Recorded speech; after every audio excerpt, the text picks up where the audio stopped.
Une guerre contre un ennemi invisible fait rage. Et oui, le cancer reste bien souvent tapi et caché dans l'ombre de notre organisme. Pour se débarrasser de cet invité indésirable, le chirurgien est le premier acteur envoyé sur le front. Sa mission ? Retirer les tissus malades.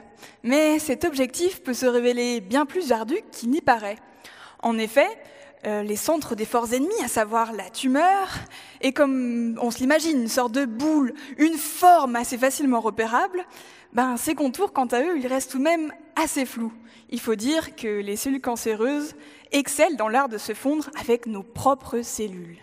Et là, je ne vous parle même pas d'essayer de repérer de plus petits îlots de cellules ennemies parties en mission d'infiltration. Mission quasi impossible. Eh bien, nous voilà donc face à un bien triste constat. Même pour l'œil le plus aiguisé, il est difficile de différencier les cellules saines des cellules cancéreuses. Et pourtant, il le faudrait. Car si vous touchez à des nerfs, gare aux dégâts. Mais à l'inverse, oubliez ne serait-ce qu'un foyer de cellules rebelles et l'invasion reprendra de plus belle.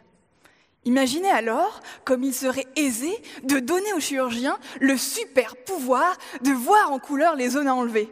Eh bien voilà l'enjeu de ma thèse. Pour mener à bien ma mission, je fabrique au laboratoire des composés hauts en couleur et surtout fluorescents. Leur but, illuminer la tumeur sous la caméra du chirurgien.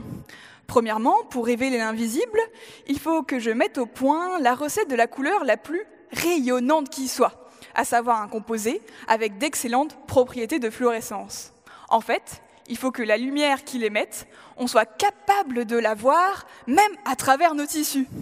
Et croyez-moi, rien que pour réussir à faire ça, eh bien j'en ai vu de toutes les couleurs.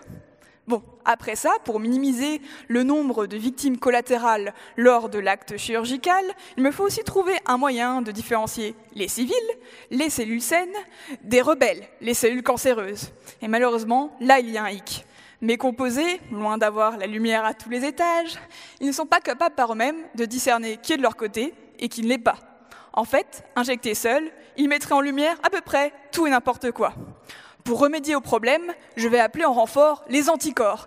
Eux, ils sont conçus pour reconnaître de discrets marqueurs portés uniquement par les cellules cancéreuses. Et là, bingo, je n'ai plus qu'à accrocher une de mes molécules fluorescentes sur un anticorps pour obtenir un missile guidé capable de cibler et de rendre visibles les positions ennemies. Alors désormais, pour garantir le succès de son opération, le chirurgien n'aura plus qu'une seule phrase à dire, que la lumière soit. Merci.